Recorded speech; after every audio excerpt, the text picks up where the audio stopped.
ஓம் நம சிவாய். ஓம் நம சிவாய். ஓம் மரகர பார்வதிபதே.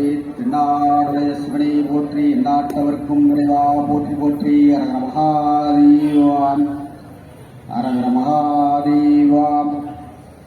ஓம் மகாசக்தி மகாவோம், மகாமகேஸ்வரி மகாவோம், மகாநாகேஸ்வரி மகாவோம், நாகசக்தி மகாவோம், சந்தசக்தி மகாவோம். சந்த பெரிய நாயகி உடனுரை செஞ்சடையப்பர் திருவடி வணங்கி, அருள்மிகு மகாசக்தி நாகதேவதை திருவடி வணங்கி, அன்னையின் திருப்பாத கமலம் பற்றி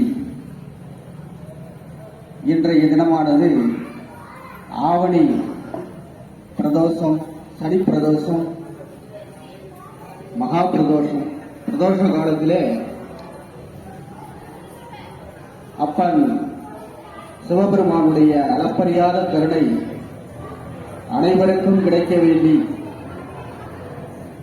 இந்த ஆலயத்தில் அன்னை பராசக்தியாக விளங்கக்கூடிய அவளுடைய அவதாரமாக அன்னை நாகபராசக்தியாக விளங்கக்கூடிய நாகதேவதை சக்தி பீடத்திலிருந்து இது இரண்டாவது முறையாக இங்கே சொற்பொழிவு கொடுக்க அன்னை அந்த நாகக்கண்ணி அம்பாளாகவே இங்கு எனக்கு அழைத்ததன் பேரினாலே இங்கு இந்த செஞ்சடையப்பனுடைய ஆலயத்திலே கொடுக்கும் நிலை எனக்கு ஒரு பாக்கியமாக ஏற்படுத்தி கொடுக்கப்பட்டிருக்கிறது.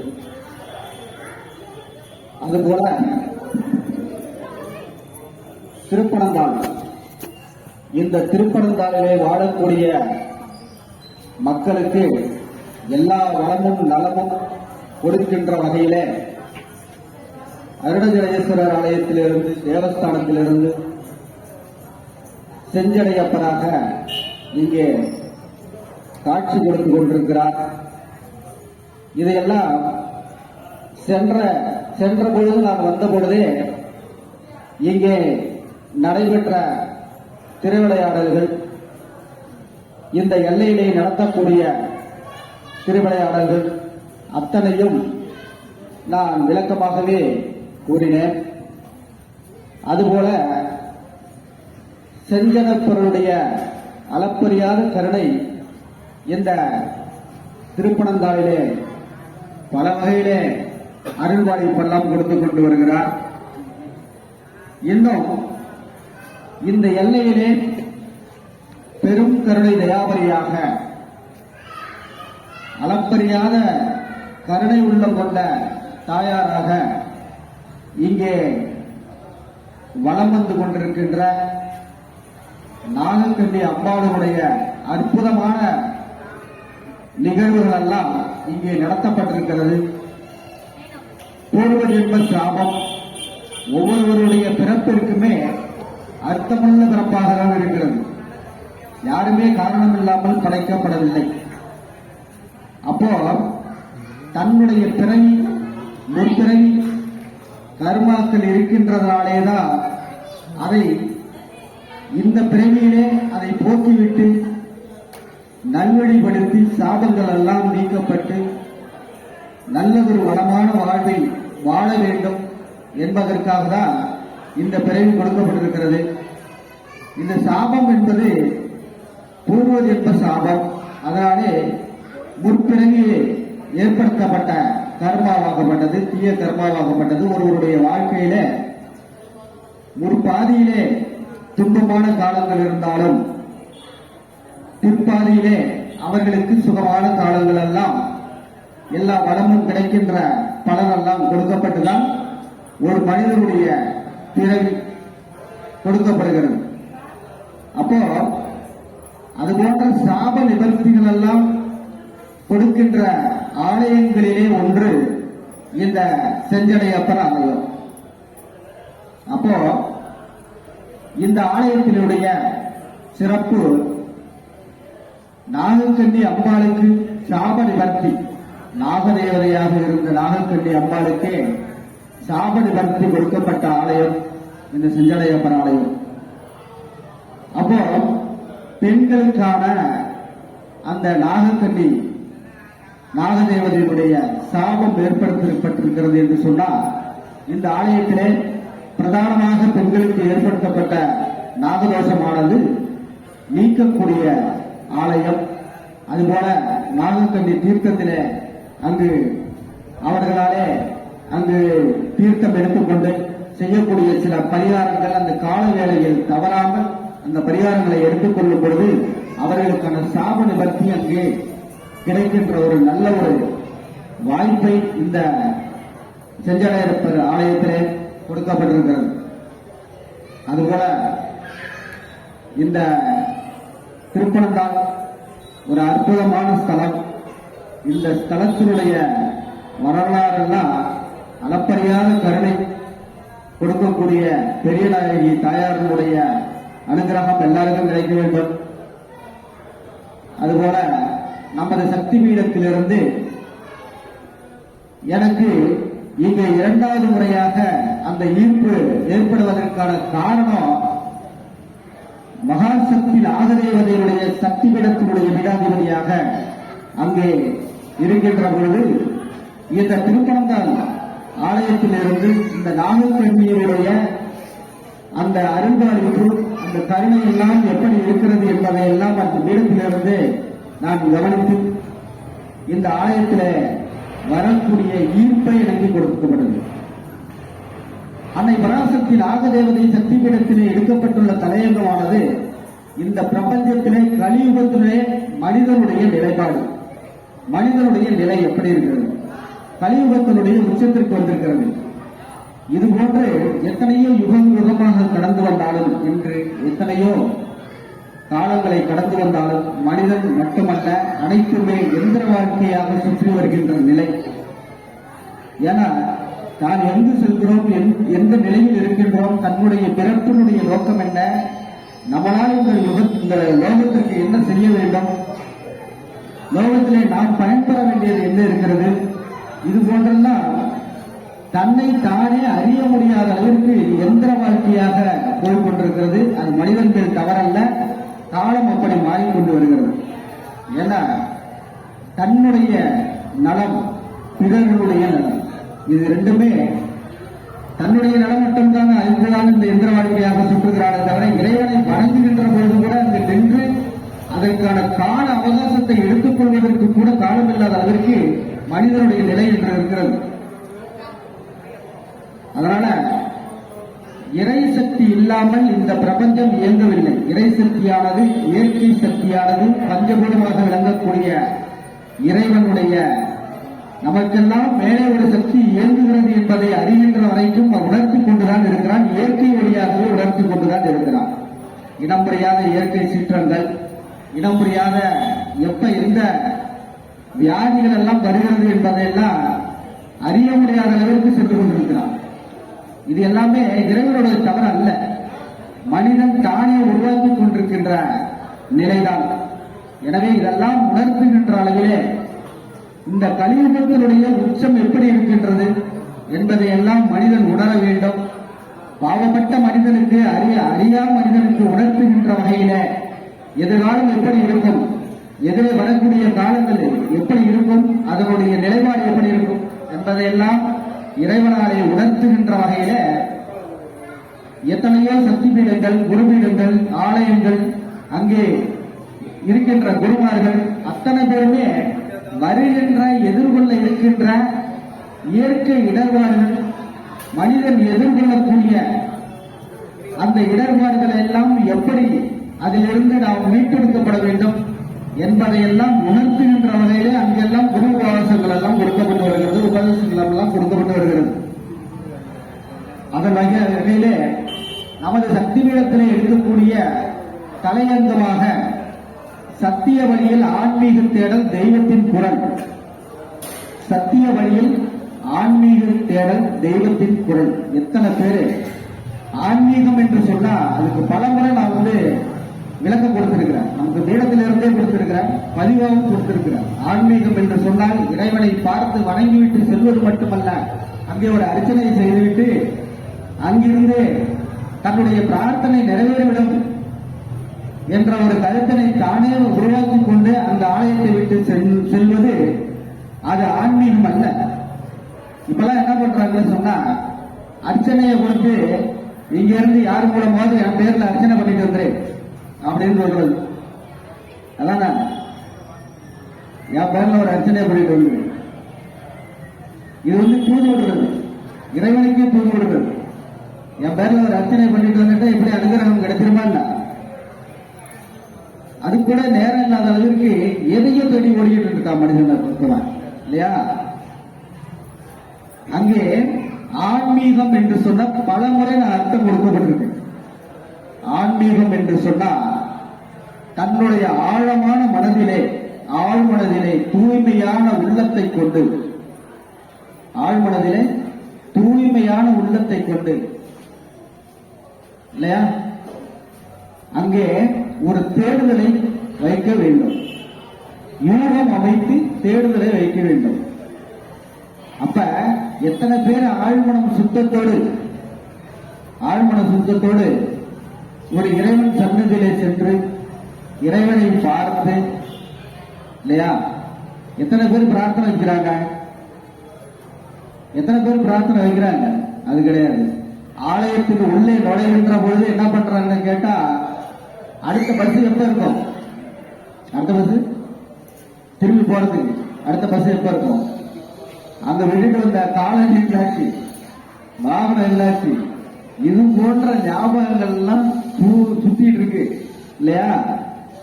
அந்த நினைவோடு போயிட்டு என்ன பண்றதுன்னா, சீக்கிரம் அங்க போயிட்டு அர்ச்சனை பண்ணிட்டு திருப்பிடலாம். முக்காவாசி அப்படிதானே? அர்ச்சனை பண்ணிட்டு திரும்பி நேர காலத்தோட வீடு போய் பத்திரமா போய் சேர்ந்துடணும். ஏன்னா நீ எல்லாத்தையுமே இறைவன் மீது வச்சுட்டு, இறைவன்கிட்ட ஆழ்மனம் தொட்டு நீ அங்கே சரணாகதி ஆனா, நீ நினைச்ச அத்தனை பொருளுமே அங்க காப்பாற்றப்படாது. காப்பாற்றப்படாது, காப்பாற்றப்படும். அப்ப எதையுமே கிடைக்கிறதுல. அதே போல மனிதன் எந்திர வாழ்க்கையா சுற்றுறதுக்கு காரணம் இதான். நாளைய காலம் சேமிப்பை தொடரணும். நாளைய பொழுது நம்மளுடைய உழைப்புதான் நமக்கு கை கொடுக்கும் அப்படின்னு சொல்லி அத்தனை பேருமே எந்திரமாக தான் சுற்றுறான். ஆனா ஒவ்வொரு நாளுமே ஒவ்வொருவருக்குமே விதி அமைக்கப்பட்டபடி உனக்கு என்ன சேரணுமோ அது கிடைச்சே தீரும். அதான் முட்டி மோதினாலும் சரிதான், இந்த வேலையை நீங்க முடிச்சிடணும் அப்படின்னு சொல்லிட்டு எந்திரமாக சுற்றினாலும் சரிதான், அது ஏதோ ஒரு வழியில தடப்படும். நீ எந்த முயற்சியுமே எடுக்கல அப்படின்னு சொன்னாலும் உன்னுடைய காலம், லாபஸ்தானத்துக்கு உள்ள காலம் வரும்பொழுது யாரு மூலமோ உனக்கு கொடுத்துட்டு போயிடுவாங்க. இதெல்லாம் இயற்கையா நடக்குதா இல்லையா? அப்ப இந்த கலியுகத்தில எதிர்வரும் காலம் அதர்மத்தின் கோரப்பிடியிலே சிக்கி நிற்கிறது. மனிதனுடைய அகோர பிடியிலே அகோர குணங்களை கொண்டு அகோர புத்தியோடு இந்த லோகம் சென்று கொண்டிருக்கிறது. ஏன்னா அடுத்தவர்களுடைய பசியறியாத குணம், அடுத்தவருடைய வழியறியாத குணம். ஆன்மா என்பது ஒன்றுதான். இன்று ஈ எறும்பாக இருக்கிறது, நாளைய மனிதனாக பிறவி எடுக்கலாம். ஆன்மா ஒன்றுதான். அன்றைய காலத்தில் இருந்தே சொல்லியிருக்க, உருவத்தால் வேறுபட்டிருக்கிறது. அப்ப இதெல்லாம் அறிந்த காலம் உண்டு, அறியாத காலம் இப்ப போயிட்டு இருக்கு. எத்தனை குருமார்கள் கத்தினாலும் சரிதான், பொழுதுபோக்கு நிகழ்ச்சிக்காக அங்கே உணராமல் கேட்டுக்கொண்டு அவர்களுடைய வேலையை அங்கே சென்ற பிறகு நடத்தி கொண்டு செல்வது இல்லையா? பொழுதுபோக்கு நிகழ்வு அப்படின்னு சொன்னால் பிறவியிலே இந்த நிமிடம் நம்மளை விட்டு கடந்து சென்றது என்று சொன்னால் ஜென்மாவிலே திருப்பி அந்த நிமிடம் வருமா? காலம் வருமா? காலம் வராது. மறுபிறவி ஒன்று இருந்ததுதான் வரும். அது என்ன பிறகு கொடுக்கிறானா? பாவம் கொண்டிய கணக்கு இப்படிதான் கொடுக்கிறான் இல்லையா? அப்ப ஒரு மணி நேரம் இங்கிருந்து செலவிடுறோம் அப்படின்னு சொன்னா நம்மளால இந்த பிறவியில என்ன கொடுக்கப்பட்டிருக்கிறது, நம்மளால என்ன செய்ய முடியும், மற்றவர்களுக்கு எப்படி எடுத்துக்காட்டாக இருக்க முடியும் அப்படின்னு சொல்லி ஒரு பல பயனுள்ளதாக வாழ்க்கையை மாற்றிக்கணும். அதனாலதான் நமது சங்கமீடத்திலிருந்து கொடுக்கப்பட்டது ஆதி பிரம்மசூத்திரம். ஆதி பிரம்மசூத்திரம் ஃபார்முலா. ஆதி பிரம்மசூத்திரம் அடிப்படையிலே சத்திய வழியிலே ஆன்மீக தேடல் தெய்வத்தின் குரல். அதற்கான விளக்கம் ஏற்கனவே பலமுறை கொடுக்கப்பட்டிருக்கு. ஆன்மீக தேடல் தெய்வத்தின் குரல். ஆன்மீகம் என்று சொன்னால் ஆழமான தூய்மை எண்ணத்தை கொண்டு, ஆழ மனதிலே கொண்டு, அங்கே உன்னுடைய பிறவியினுடைய நோக்கம் என்ன, நாம் எதற்கு பிறந்திருக்கிறோம், நாம் யாருக்கெல்லாம் என்ன செய்ய முடியும், இறைவனுக்கு என்ன செய்ய முடியும், இறைவன் நமக்கு எப்படி அனுகிரகம் செய்கிறான் அப்படின்ட்டுலாம் உன்னுடைய பிறப்பினுடைய நோக்கத்தை அங்கே ஆழமாக பதிப்பது, அதை தேடும் முயற்சியில் ஈடுபடுவது, அதிலே ஒரு உனக்கான யூகத்தை அமைப்பது இல்லையா? தூய ஆன்மாவிலே யூகத்தை அமைத்து அங்கே உன்னுடைய வாழ்க்கையினுடைய அத்தியாயத்தை தேடும் பொழுது ஆழ்மனதிலே அங்கே இறைவன் குடியிருக்கிறான். அவனுடைய அதிர்வலைகள் இருக்கிறது இல்லையா, அது உனக்கு உணர்த்தும். அதுதான் இறைவனின் குரல், தெய்வத்தின் குரல். அந்த நோக்கத்திலே தான் கொடுக்கப்பட்டது.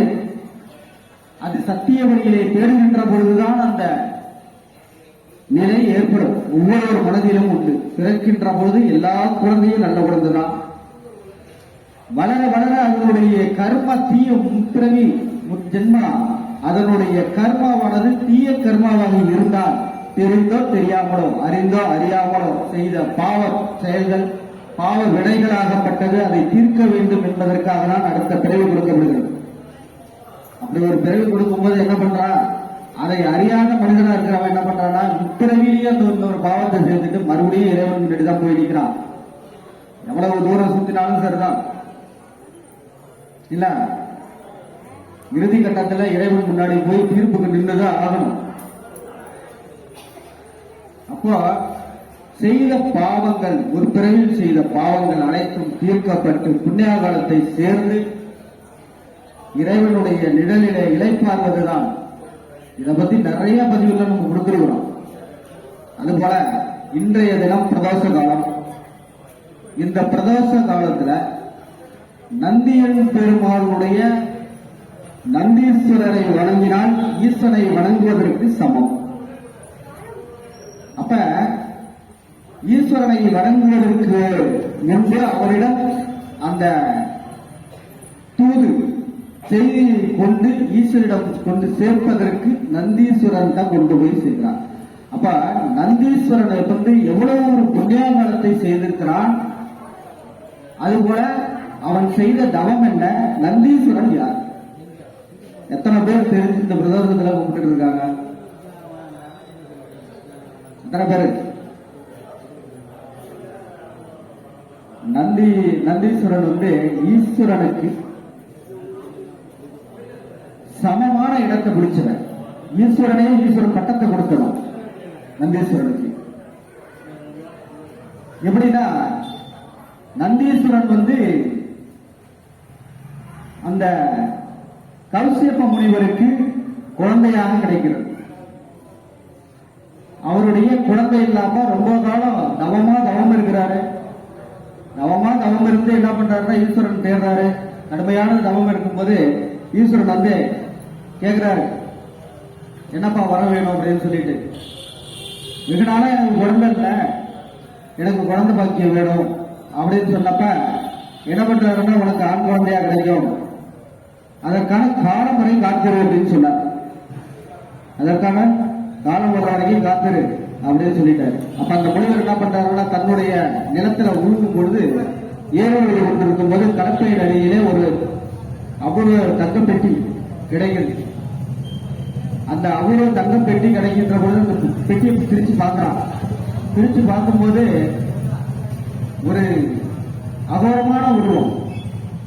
எப்படின்னா, நந்தியினுடைய ஒரு ரிஷபத்தினுடைய முகம், உடல் ஒரு குழந்தையினுடைய உடல். இப்படி இருந்தோம்னா அந்த ஆள் பயந்து போய் மூடிட்டு அப்படியே கொண்டு போய் வச்சுட்டு ஓடுறாரு. எதுக்க ஈஸ்வரன் தோன்றினார். தோன்றினவன என்னாச்சுன்னா, எங்க ஓடுற அப்படின்றாரு. உனக்கான வரம் கொடுக்க வேண்டிய காலம் வந்துருச்சு, எங்க ஓடுற அப்படின்றாரு. இது மாதிரி பொட்டி இருந்துச்சு. இந்த பொட்டிக்குள்ள இருக்கிற குழந்தை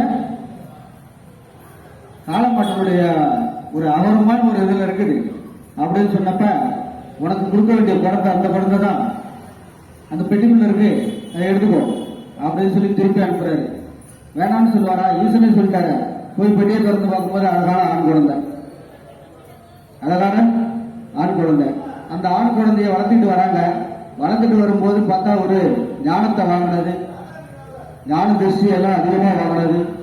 இப்படி அதிகமான ஞான குழந்தையாவே நம்ம அந்த குழந்தை வளர்ந்துட்டு வந்துச்சு.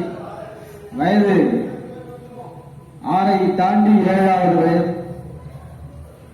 6 வயது தாண்டி 7வது வயதில் அடியெடுத்து வைக்கும்போது அந்த பிறந்த நாளில் என்ன பண்றாங்க, அத்தனை பேரும் ரிஷிகள், முனிவர்கள், குருமார்கள் அத்தனை பேரும் என்ன பண்றாங்கன்னா அந்த குழந்தைக்கு ஆசீர்வாதம் பண்றாங்க.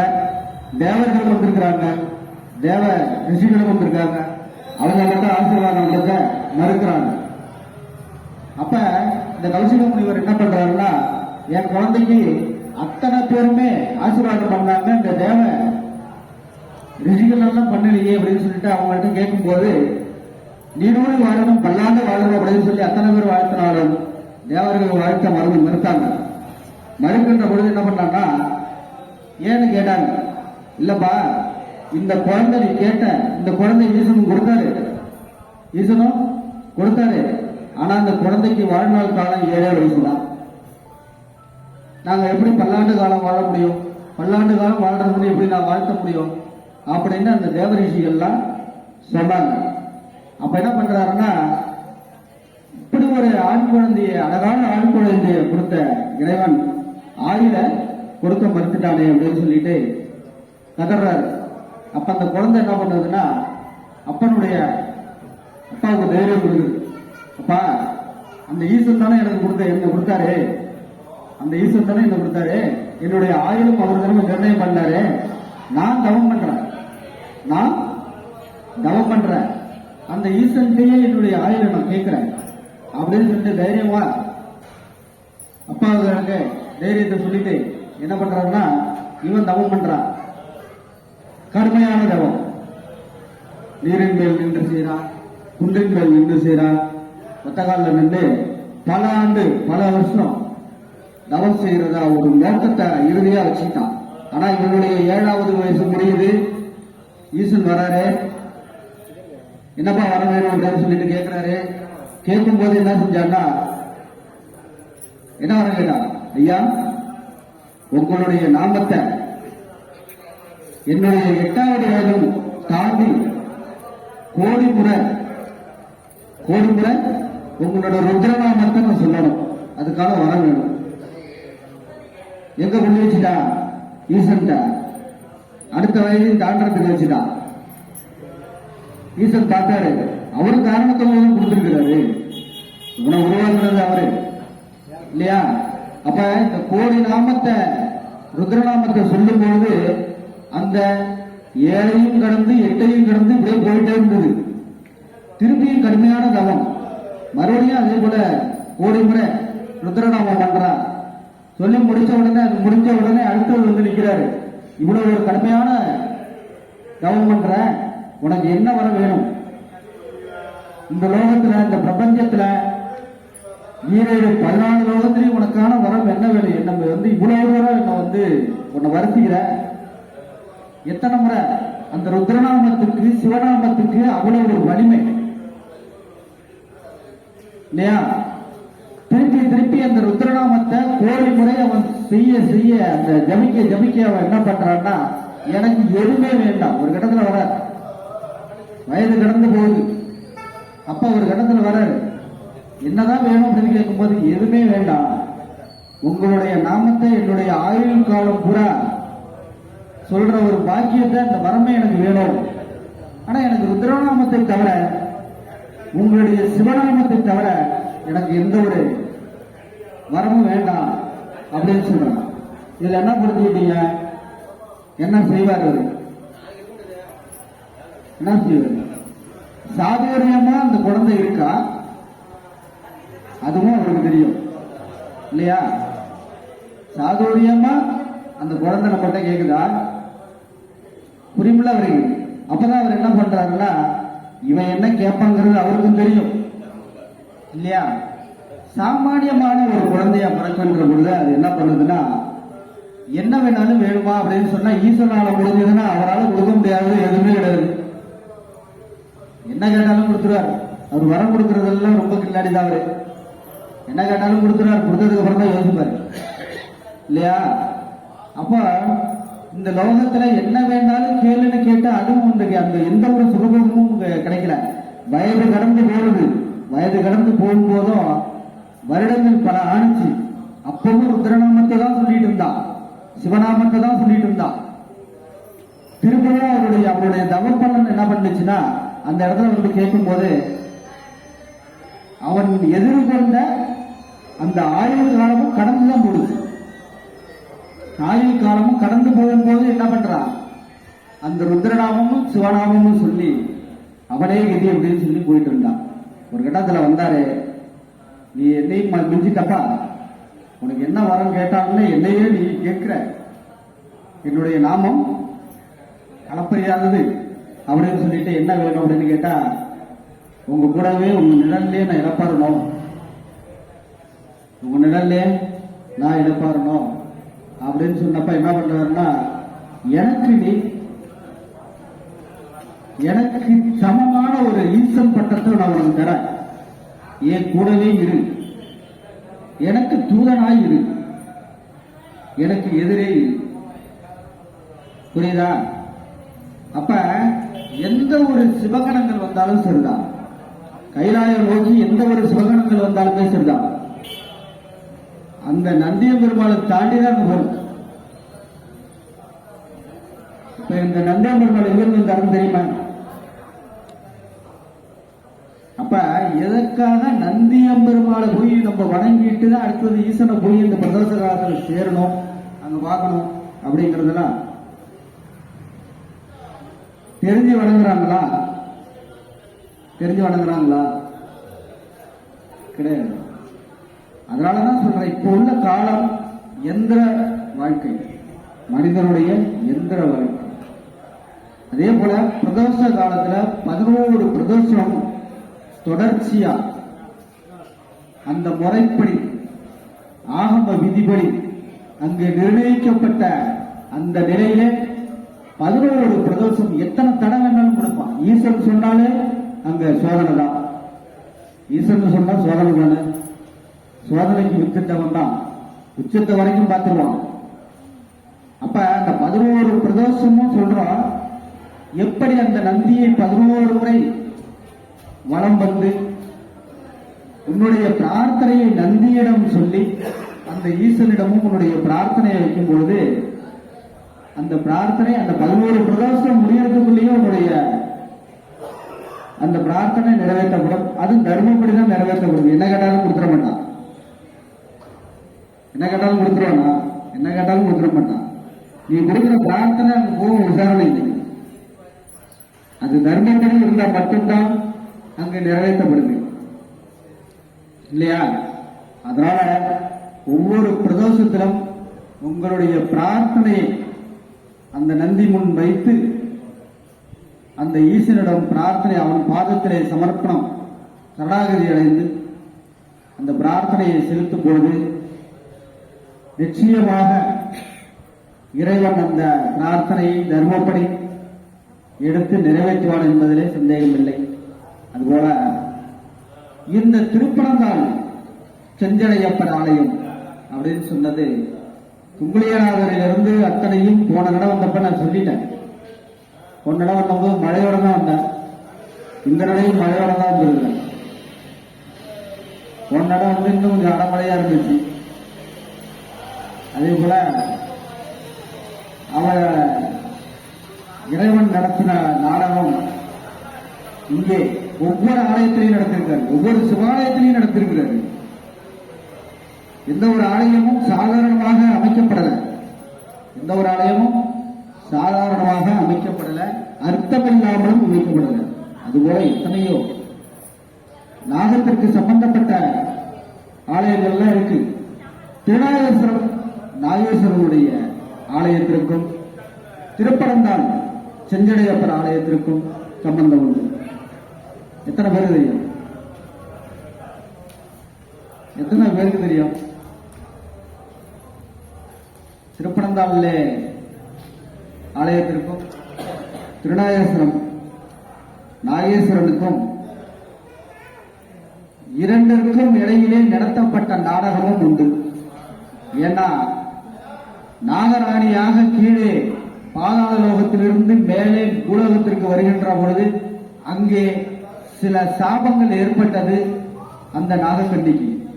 அதே போல நாகராஜாவாக வலம் வந்து இந்த பிரபஞ்சத்தில் அவர்களுக்கும் நாகமாக இருந்தாலும் அவர்களுக்கே சாபம் வந்திருக்குது.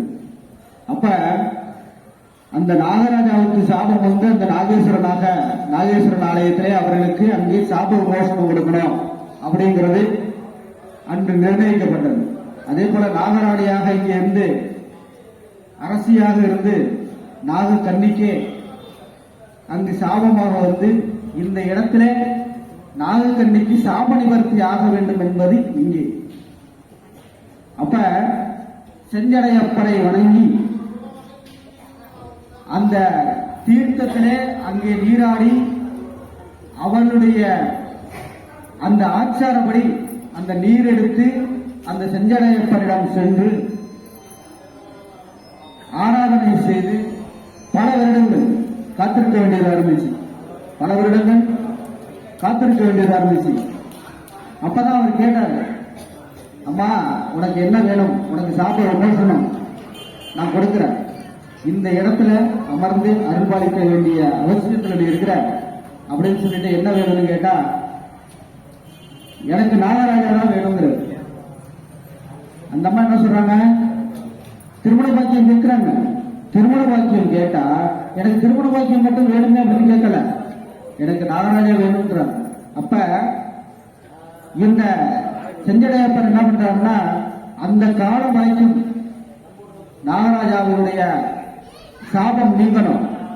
அவருக்கு சாபம் நீக்கக்கூடிய ஸ்தலம் அந்த திருநாகேஸ்வரம். அந்த சாபம் அந்த இடத்துல அந்த நாகராஜாவுக்கு சாபம் நீங்குகின்ற காலம் வரைக்குமே நீ காத்திருக்கணும் அப்படின்னு சொல்லி உத்தரவு போடுறார். அப்ப அந்த நாகராஜாவுக்கு அங்கே சாபம் நிவர்த்தி நடந்த பிறகு இருவருக்கும் திருமணமானது. அப்ப அந்த பெண்ணுக்கு நாகக்கன்னிங்கிற பெண்ணுக்கு சாப நிவர்த்தி கொடுத்த ஸ்தலம் இந்த செஞ்சடையப்பர். புரியுதா? அப்ப அந்த சாப நிவர்த்தி கொடுத்த ஸ்தலம் செஞ்சடையப்பர்.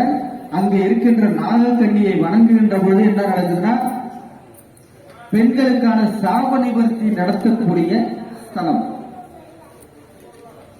அப்ப பெண்களுக்கான சாப நிவர்த்தி நடத்தணும் அப்படின்னு சொன்னா அந்த நாகக்கன்னிக்கு வழிபாடு செய்து அந்த தீர்த்தத்திலே தன்னை அந்த நீராடி அந்த அம்பாளை வணங்கி செஞ்சடையப்பரிடம் கொண்டு போய் அந்த அர்ச்சனை உங்களுடைய ஜென்மநாபத்திலே கொண்டு போய் அந்த அர்ச்சனை செய்யும் பொழுது விரைவாக அந்த சாப நிவர்த்தி இந்த நடக்கக்கூடிய இடம். அது ஒவ்வொரு பிரதோஷ காலத்திலுமே, இது போன்ற ஒவ்வொரு பிரதோஷ காலத்திலுமே இந்த வழிபாடு முறை செய்யக்கூடிய நிலையில் இருக்கின்ற பெண்களுக்கு அந்த சாப நிவர்த்தி ஏற்பட்டு திருமண பாக்கியமா இருந்தாலும் சரிதான், குழந்தை பாக்கியமா இருந்தாலும் சரிதான், தடைபடுகின்ற வியாபாரங்கள் எந்த ஒரு நிலையில இருந்தாலும் சரிதான், எல்லாமே இந்த நாகதோஷத்தினாலும் நாகத்தினால் ஏற்படுகின்ற சாபத்தினாலும் தான் இந்த பிறவியிலே துன்பமான வேலையெல்லாம் கொடுக்கப்படுது. அதெல்லாம் நிவர்த்தி பெற்று எல்லா வளமும் நலமும் கிடைக்கணும் அப்படின்னு சொன்னா பெண்களை பொறுத்த அளவிலே எல்லாரும் செய்யலாம், ஆண்களும் செய்யலாம், பெண்களும் செய்யலாம். ஏன்னா ரெண்டு பேருக்குமே சாப நிவர்த்தி ஆனதுக்கு பிறகுதான் திருமணமே நடந்துச்சு. அதனால ரெண்டு இடத்துலயுமே ரெண்டு பேருமே செய்யலாம். ஆனால் இந்த நாகதோஷத்தை நீக்குவதற்காக இங்கே காத்து கொண்டிருந்த நாகக்கண்ணி இந்த இடத்துல சாப விமர்சனம் பெற்றத்தினாலே, இந்த இடத்துல வாங்கினதுனால பெண்களுக்கான சாபம் அந்த நாகதோஷமானது விரைவா சீக்கிரமா தீர்த்து அந்த பலனை கொடுக்கக்கூடிய வலிமை இங்கு கிடைக்கிறது. அதே போல ஆண்களுக்கான அந்த சாப விமர்சனம் சாப நிவர்த்தி அது நடத்தக்கூடிய இடம் விரைவா அந்த பலனை கொடுக்கக்கூடிய இடம் திருநாகேஸ்வரம். அதனாலதான் திருநாகேஸ்வரத்துக்கும் இங்க திருப்பனந்தாளுக்கும் இந்த மாதிரி ஒரு பந்தம் இருக்கிறது. இது எத்தனை பேருக்கு தெரியும் தெரியல. நான் என்னுடைய தாய் நாகபராசக்தியினுடைய அனுகிரகத்தோடு நான் பெற்ற இந்த நாகக்கண்ணியினுடைய நிலையை நான் இங்கு எடுத்துரைத்தேன். அதுபோல ஒவ்வொரு பிரதோஷ காலத்திலுமே புரியுதா, ஒவ்வொரு பிரதோஷ காலத்திலுமே அந்த நந்தியம்பெருமாளை வணங்கி அங்கே பிரார்த்தனை செய்து தங்களுடைய எல்லா பலனையும் பெறுவதற்கான வழியை அமைத்துக் கொள்ள வேண்டும். அதுபோல பிரதோஷ காலத்திலே நாகக்கண்ணி அம்பாளுடைய அங்கே அனுகிரகம் வேண்டி அங்கே அர்ச்சனை ஆராதனை செய்து சாபம் உள்ள எத்தனையோ இடத்துல சொல்லுவாங்க, நாகதோஷம் இருக்குது, அதை போய் தீர்த்துக்க, அங்க போ இங்க போ அப்படின்னு சொல்றாங்க. எந்த ஒரு இது இல்லை.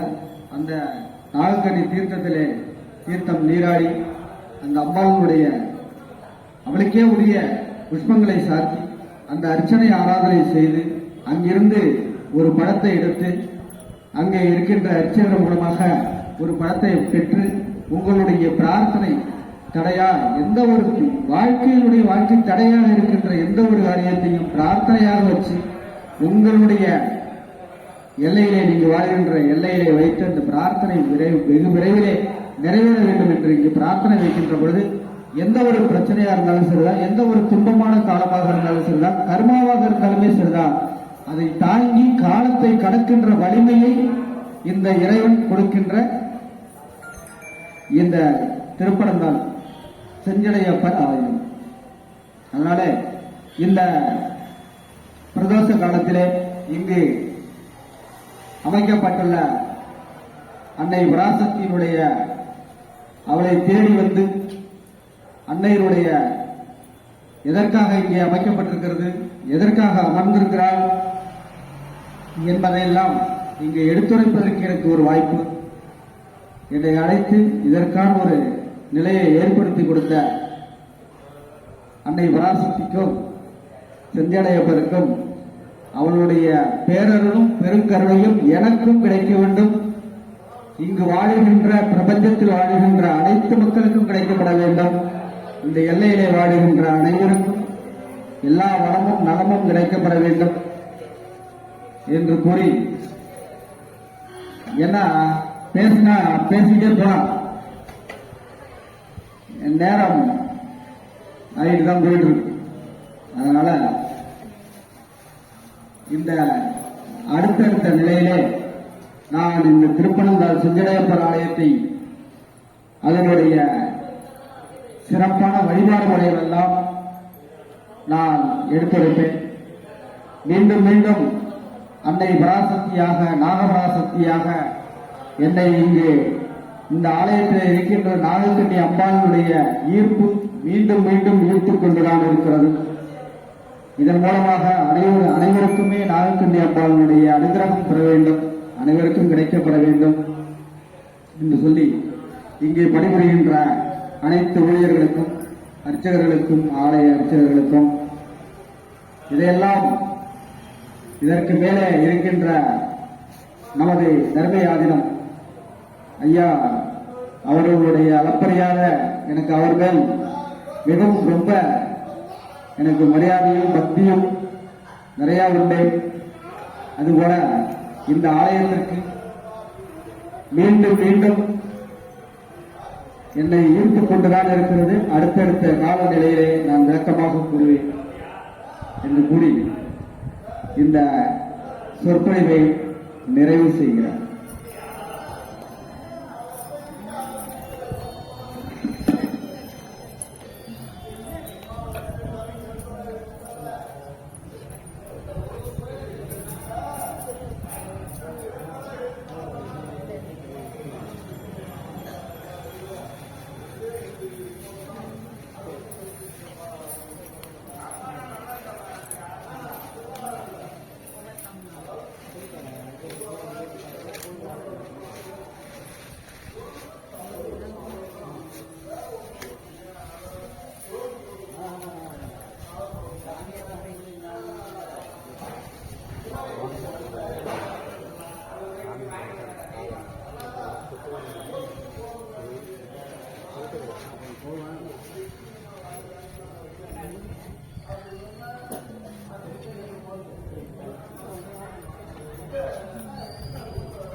எங்கே போனான் தம்பி?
என்னங்கிற காரணம்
கண்ணாமூர்த்தி இல்லையா?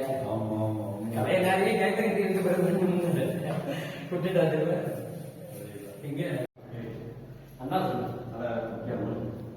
எளிமையாகவும் மக்களுக்கு புரியுற மாதிரி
பிறந்திருக்கிறோம், நாம் யாருக்கெல்லாம் என்ன செய்ய முடியும், இறைவனுக்கு என்ன செய்ய முடியும், இறைவன் நமக்கு எப்படி அனுகிரகம் செய்கிறான் அப்படின்ட்டுலாம் உன்னுடைய பிறப்பினுடைய நோக்கத்தை அங்கே ஆழமாக பதிப்பது, அதை தேடும் முயற்சியில் ஈடுபடுவது, அதிலே ஒரு உனக்கான யூகத்தை அமைப்பது இல்லையா?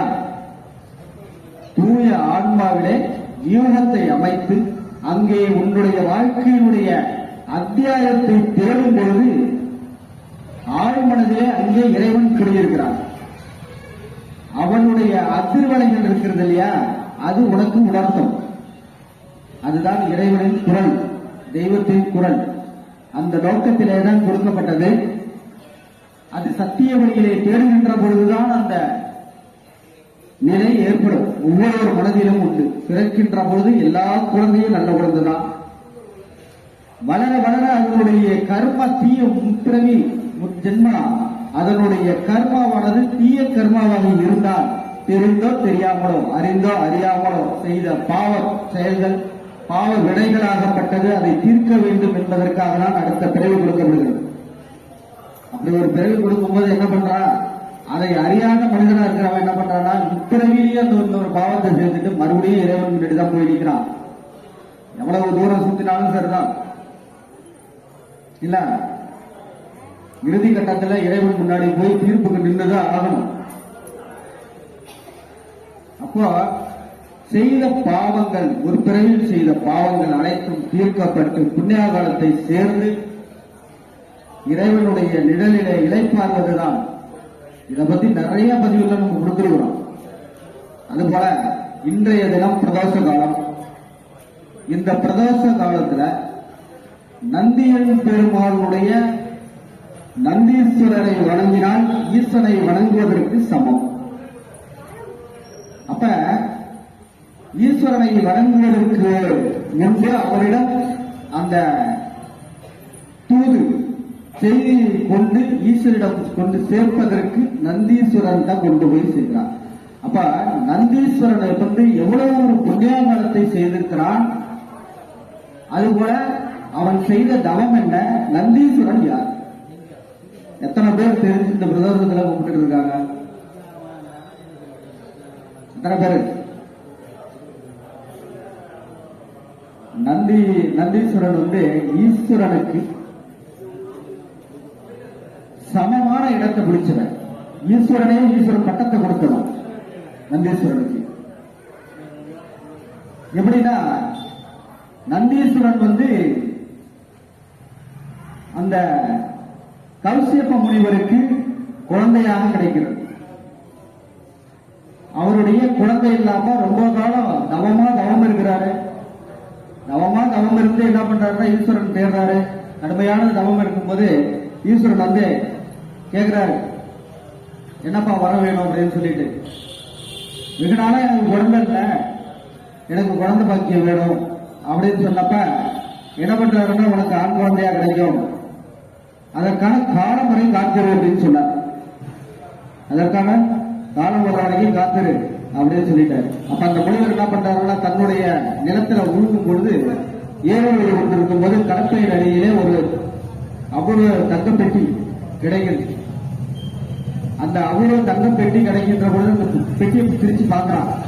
பிரிச்சு பார்க்கும்போது ஒரு அகோரமான உருவம். எப்படின்னா, நந்தியினுடைய ஒரு ரிஷபத்தினுடைய முகம், உடல் ஒரு குழந்தையினுடைய உடல். இப்படி இருக்கணும். அந்த ஆள் பயந்து போய் மூடிட்டாரு. மூடிட்டு அப்படியே கொண்டு போய் வச்சுட்டு ஓடுறாரு. எதுக்க ஈஸ்வரன் தோன்றினார். தோன்றினவன என்ன ஆச்சுன்னா, எங்க ஓடுற அப்படின்ட்டாரு. உனக்கான வரம் கொடுக்க வேண்டிய காலம் வந்துருச்சு, எங்க ஓடுற அப்படின்ட்டாரு. இது மாதிரி பொட்டி இருந்துச்சு.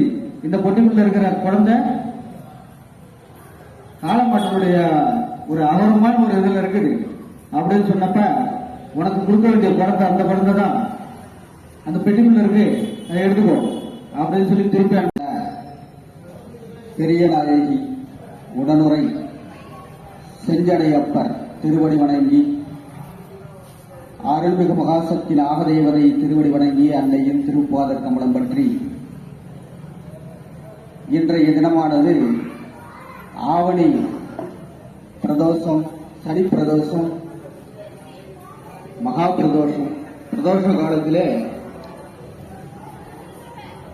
அப்பன் சிவபெருமானுடைய அளப்பரியாத கருணை அனைவருக்கும் கிடைக்க வேண்டி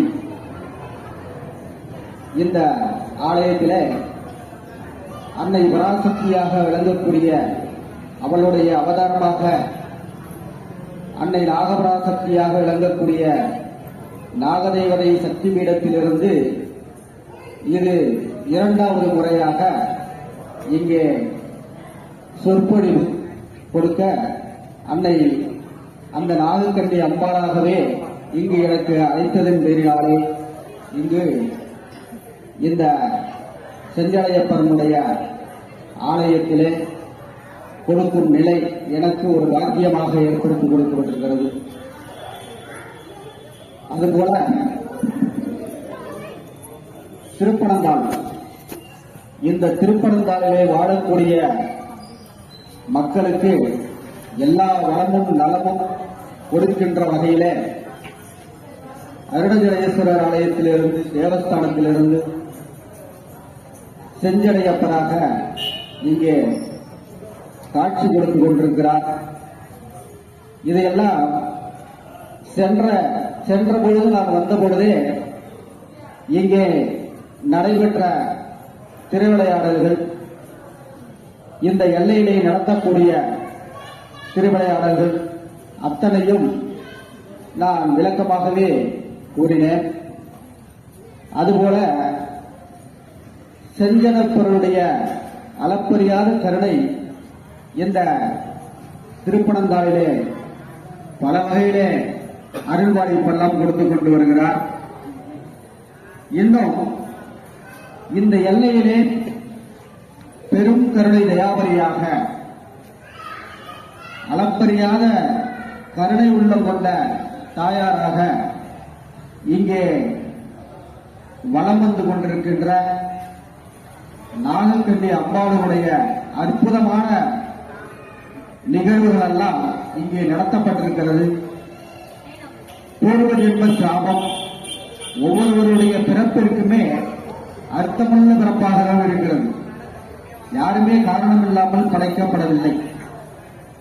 அப்போ தன்னுடைய பிறவி, முற்பிறவி கர்மாக்கள் இருக்கின்றதாலேதான் அதை இந்த பிறவியிலே அதை போக்கிவிட்டு நல்வழிப்படுத்தி சாபங்கள் எல்லாம் நீக்கப்பட்டு நல்லதொரு வளமான வாழ்வை வாழ வேண்டும் என்பதற்காக தான் இந்த பிறவி கொடுக்கப்பட்டிருக்கிறது. இந்த சாபம் என்பது பூர்வ ஜென்ம சாபம். அதனாலே முற்பிறவியே ஏற்படுத்தப்பட்ட கர்மாவாகப்பட்டது, தீய கர்மாவாகப்பட்டது. ஒருவருடைய வாழ்க்கையில முற்பாதியிலே துன்பமான காலங்கள் இருந்தாலும் பிற்பாதியிலே அவர்களுக்கு சுகமான காலங்கள் எல்லாம் எல்லா வளமும் கிடைக்கின்ற பலனெல்லாம் கொடுக்கப்பட்டுதான் ஒரு மனிதனுடைய பிறவி கொடுக்கப்படுகிறது. அப்போ அதுபோன்ற சாப நிவர்த்திகள் எல்லாம் கொடுக்கின்ற ஆலயங்களிலே ஒன்று இந்த செஞ்சடையப்பர் ஆலயம். அப்போ இந்த ஆலயத்தினுடைய சிறப்பு நாகக்கண்ணி அம்பாளுக்கு சாப நிவர்த்தி, நாகதேவதையாக இருந்த நாகக்கண்ணி அம்பாளுக்கு சாப நிவர்த்தி கொடுக்கப்பட்ட ஆலயம் இந்த செஞ்சடையப்பர் ஆலயம். அப்போ பெண்களுக்கான அந்த நாகக்கண்ணி நாகதேவதையுடைய சாபம் ஏற்படுத்தப்பட்டிருக்கிறது என்று சொன்னால், இந்த ஆலயத்திலே பிரதானமாக பெண்களுக்கு ஏற்படுத்தப்பட்ட நாகதோஷமானது நீக்கக்கூடிய ஆலயம்.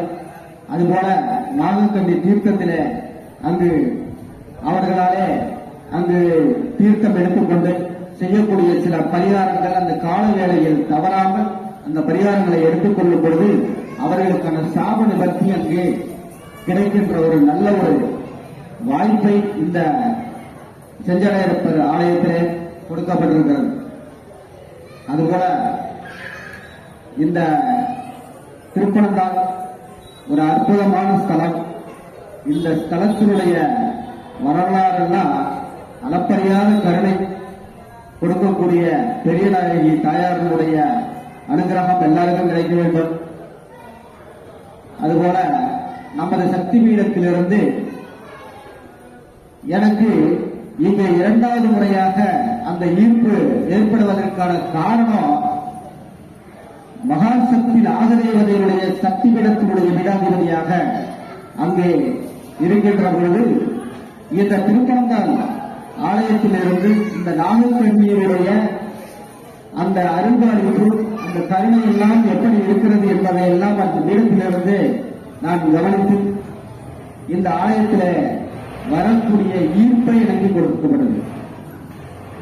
அன்னை பராசக்தி நாகதேவதை சக்தி பீடத்திலே எடுக்கப்பட்டுள்ள தலையங்கமானது இந்த பிரபஞ்சத்திலே கலியுகத்திலே மனிதனுடைய நிலைப்பாடு, மனிதனுடைய நிலை எப்படி இருக்கிறது, கலியுகத்தினுடைய உச்சத்திற்கு வந்திருக்கிறது.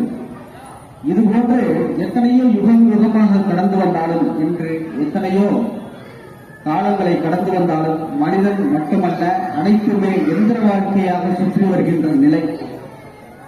ஏன்னா தான் எங்கு செல்கிறோம், எந்த நிலையில் இருக்கின்றோம், தன்னுடைய பிறப்பினுடைய நோக்கம் என்ன, நம்மளால் இந்த லோகத்திற்கு என்ன செய்ய வேண்டும், லோகத்திலே நாம் பயன்பெற வேண்டியது என்ன இருக்கிறது, இது போன்றெல்லாம் தன்னை தானே அறிய முடியாத அளவிற்கு எந்திர வாழ்க்கையாக போய்கொண்டிருக்கிறது. அது மனிதன்கள் தவறல்ல, காலம் அப்படி மாறிக்கொண்டு வருகிறது. ஏன்னா தன்னுடைய நலம் பிறர்களுடைய நலம் இது ரெண்டுமே தன்னுடைய நலம் மட்டும்தான் அறிந்ததால் இந்த எந்திர வாழ்க்கையாக சுற்றுகிறாரே தவிர இறைவனை வணங்குகின்ற பொழுது கூட அங்கு நின்று அதற்கான கால அவகாசத்தை எடுத்துக் கொள்வதற்கு கூட காலம் இல்லாத அளவிற்கு மனிதனுடைய நிலை என்று இருக்கிறது. அதனால இறை சக்தி இல்லாமல் இந்த பிரபஞ்சம் இயங்கவில்லை. இறை சக்தியானது இயற்கை சக்தியானது பஞ்சபூதமாக விளங்கக்கூடிய இறைவனுடைய நமக்கெல்லாம் மேலே ஒரு சக்தி இயங்குகிறது என்பதை அறிகின்ற வரைக்கும் உணர்த்திக் கொண்டுதான் இருக்கிறான். இயற்கை வழியாகவே உணர்த்திக் கொண்டுதான் இருக்கிறான். இனம் புரியாத இயற்கை சீற்றங்கள், இனம் புரியாத எப்ப எந்த வியாதிகள் எல்லாம் வருகிறது என்பதையெல்லாம் அறிய முடியாத அளவிற்கு சென்று கொண்டிருக்கிறான். இது எல்லாமே இறைவனுடைய தவறு அல்ல, மனிதன் தானே உருவாக்கி கொண்டிருக்கின்ற நிலைதான். எனவே இதெல்லாம் உணர்த்துகின்ற அளவிலே இந்த கலியுகத்தினுடைய உச்சம் எப்படி இருக்கின்றது என்பதை எல்லாம் மனிதன் உணர வேண்டும். பாவப்பட்ட மனிதனுக்கு அறியா மனிதனுக்கு உணர்த்துகின்ற வகையில எதிர்காலம் எப்படி இருக்கும், எதிரே வரக்கூடிய காலங்கள் எப்படி இருக்கும், அதனுடைய நிலைப்பாடு எப்படி இருக்கும் என்பதையெல்லாம் இறைவனாலே உணர்த்துகின்ற வகையில எத்தனையோ சக்தி பீடங்கள், குருபீடங்கள், ஆலயங்கள், அங்கே இருக்கின்ற குருமார்கள் அத்தனை பேருமே வருகின்ற எதிர்கொள்ள இருக்கின்ற இயற்கை இடர்பாடுகள், மனிதன் எதிர்கொள்ளக்கூடிய அந்த இடர்பாடுகள் எல்லாம் எப்படி அதிலிருந்து நாம் மீட்டெடுக்கப்பட வேண்டும் என்பதையெல்லாம் உணர்த்துகின்ற வகையிலே அங்கெல்லாம் குரு உபவாசங்கள் எல்லாம் கொடுக்கப்பட்டு வருகிறது, உபதேசங்கள் எல்லாம் கொடுக்கப்பட்டு வருகிறது.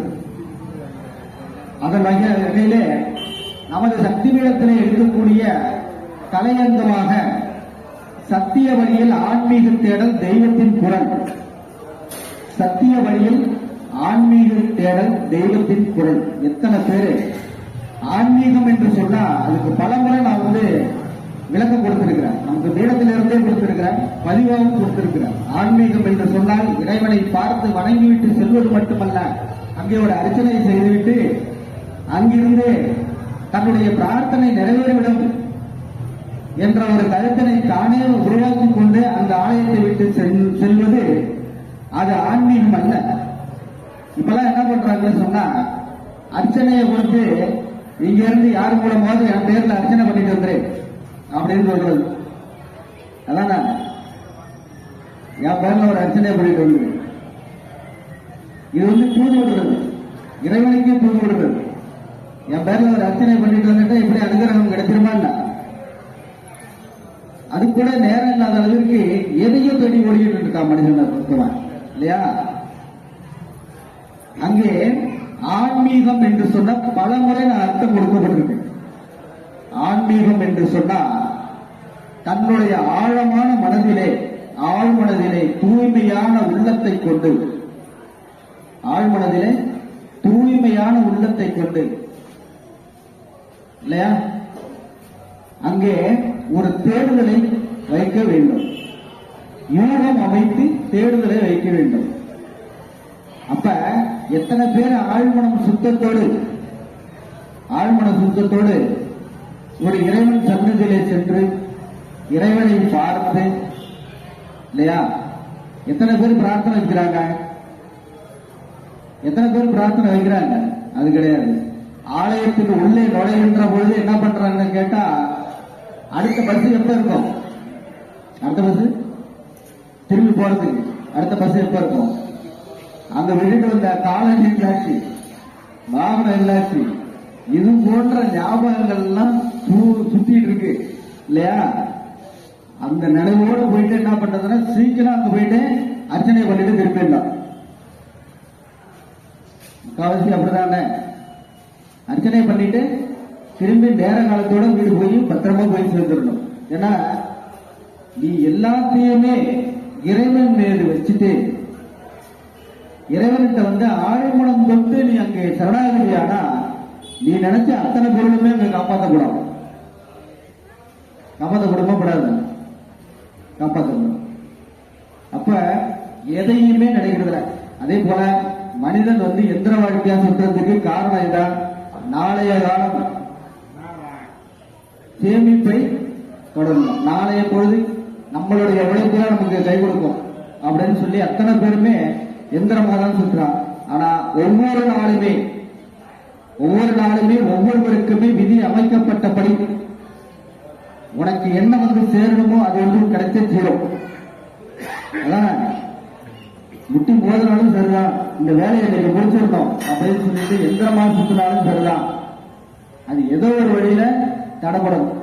நீ எந்த முயற்சியுமே எடுக்கல அப்படின்னு சொன்னாலும் உன்னுடைய காலம், லாபஸ்தானத்துக்கு உள்ள காலம் வரும்பொழுது யாரு மூலமோ உனக்கு உதவிடுவான். இதெல்லாம் ஏற்கனவே நடக்குதா இல்லையா? அப்ப இந்த கலியுகத்திலே எதிர்வரும் காலம் அதர்மத்தின் கோரப்பிடியிலே சிக்கி நிற்கிறது. மனிதனுடைய அகோர பிடியிலே அகோர குணங்களை கொண்டு அகோர புத்திகளோடு இந்த லோகம் சென்று கொண்டிருக்கிறது. ஏன்னா அடுத்தவர்களுடைய பசியறியாத குணம், அடுத்தவருடைய வழியறியாத குணம். ஆன்மா என்பது ஒன்றுதான். இன்று ஈ எறும்பாக இருக்கிறது, நாளைய மனிதனாக பிறவி எடுக்கலாம். ஆன்மா ஒன்றுதான். அன்றைய காலத்திலிருந்தே சொல்லியிருக்கேன், உருவத்தால் வேறுபட்டிருக்கிறது. அப்ப இதெல்லாம் அறிந்த காலம் உண்டு, அறியாத காலம் இப்ப போயிட்டு இருக்கு. எத்தனை குருமார்கள் கத்தினாலும் சரிதான், பொழுதுபோக்கு நிகழ்ச்சிக்காக அங்கே உணராமல் கேட்டுக்கொண்டு அவர்களுடைய வேலையை அங்கே சென்ற பிறகு நடத்தி கொண்டு செல்வது இல்லையா? பொழுதுபோக்கு நிகழ்வு அப்படின்னு சொன்னால் பிறவியிலே இந்த நிமிடம் நம்மளை விட்டு கடந்து சென்றது என்று சொன்னால் ஜென்மாவிலே திருப்பி அந்த நிமிடம் வருமா? காலம் வருமா? காலம் வராது. மறுபிறவி ஒன்று இருந்ததுதான் வரும். அது என்ன பிறகு கொடுக்கிறானா? பாவம் கொண்டிய கணக்கு இப்படிதான் கொடுக்கிறான் இல்லையா? அப்ப ஒரு மணி நேரம் இங்கிருந்து செலவிடுறோம் அப்படின்னு சொன்னா நம்மளால இந்த பிறவியில என்ன கொடுக்கப்பட்டிருக்கிறது, நம்மளால என்ன செய்ய முடியும், மற்றவர்களுக்கு எப்படி எடுத்துக்காட்டாக இருக்க முடியும் அப்படின்னு சொல்லி ஒரு பல பயனுள்ளதாக வாழ்க்கையை மாற்றிக்கிறோம். அதனாலதான் நமது சத்தியபீடத்திலிருந்து கொடுக்கப்பட்டது ஆதி பிரம்மசூத்திரம். ஆதி பிரம்மசூத்திரம் பார்முலா. ஆதி பிரம்மசூத்திரம் அடிப்படையிலே சத்திய வழியிலே ஆன்மீக தேடல் தெய்வத்தின் குரல். அதற்கான விளக்கம் ஏற்கனவே பலமுறை கொடுக்கப்பட்டிருக்கு. ஆன்மீக தேடல் தெய்வத்தின் குரல். ஆன்மீகம் என்று சொன்னால் ஆழமான தூய்மை எண்ணத்தை கொண்டு, ஆழ மனதிலே கொண்டு, அங்கே உன்னுடைய பிறவியினுடைய நோக்கம் என்ன, நாம் எதற்கு பிறந்திருக்கிறோம், நாம் யாருக்கெல்லாம் என்ன செய்ய முடியும், இறைவனுக்கு என்ன செய்ய முடியும், இறைவன் நமக்கு எப்படி அனுகிரகம் செய்கிறான், அப்படின்ட்டுலாம் உன்னுடைய பிறப்பினுடைய நோக்கத்தை அங்கே ஆழமாக பதிப்பது, அதை தேடும் முயற்சியில் ஈடுபடுவது, அதிலே ஒரு உனக்கான யூகத்தை அமைப்பது இல்லையா? தூய ஆன்மாவிலே யூகத்தை அமைத்து அங்கே உன்னுடைய வாழ்க்கையினுடைய அத்தியாயத்தை தேடும் பொழுது ஆழ்மனதிலே அங்கே இறைவன் குடியிருக்கிறான். அவனுடைய அதிர்வலைகள் இருக்கிறது இல்லையா, அது உனக்கு உணர்த்தும். அதுதான் இறைவனின் குரல், தெய்வத்தின் குரல். அந்த நோக்கத்திலே தான் கொடுக்கப்பட்டது. அது சத்திய வழியிலே தேடுகின்ற பொழுதுதான் அந்த நிலை ஏற்படும். ஒவ்வொரு மனதிலும் உண்டு. பிறக்கின்ற பொழுது எல்லா குழந்தையும் நல்ல குழந்தைதான். வளர வளர அதனுடைய கர்ம தீய முற்பிறவி முற்ஜென்மா அதனுடைய கர்மாவானது தீய கர்மாவாக இருந்தால், தெரிந்தோ தெரியாமலோ அறிந்தோ அறியாமலோ செய்த பாவ செயல்கள் பாவ வினைகளாகப்பட்டது, அதை தீர்க்க வேண்டும் என்பதற்காக தான் அடுத்த பிறவி கொடுக்கப்படுகிறது. அப்படி ஒரு பிறவி கொடுக்கும்போது என்ன பண்றான், அதை அறியாத மனிதனா இருக்கிறவன் என்ன பண்றான்னா, இப்பிறவிலேயே அந்த இன்னொரு பாவத்தை சேர்த்துட்டு மறுபடியும் இறைவன் முன்னாடி தான் போய் நிற்கிறான். எவ்வளவு தூரம் சுத்தினாலும் சரிதான் இல்ல, இறுதி கட்டத்தில் இறைவன் முன்னாடி போய் தீர்ப்புக்கு நின்றுதான் ஆகணும். அப்போ செய்த பாவங்கள், ஒரு பிறவில் செய்த பாவங்கள் அனைத்தும் தீர்க்கப்பட்டு புண்ணிய காலத்தை சேர்ந்து இறைவனுடைய நிழலிலே இளைப்பார்வதுதான். இதை பத்தி நிறைய பதிவுகள் நம்ம கொடுத்துருக்கிறோம். அதுபோல இன்றைய தினம் பிரதோஷ காலம். இந்த பிரதோஷ காலத்துல நந்தியன் பெருமாளுடைய நந்தீஸ்வரரை வணங்கினால் ஈசனை வணங்குவதற்கு சமம். அப்ப ஈஸ்வரனை வணங்குவதற்கு முன்பு அவரிடம் அந்த தூது செய்தியை கொண்டு ஈஸ்வரிடம் கொண்டு சேர்ப்பதற்கு நந்தீஸ்வரன் தான் கொண்டு போய் சேர்க்கிறார்.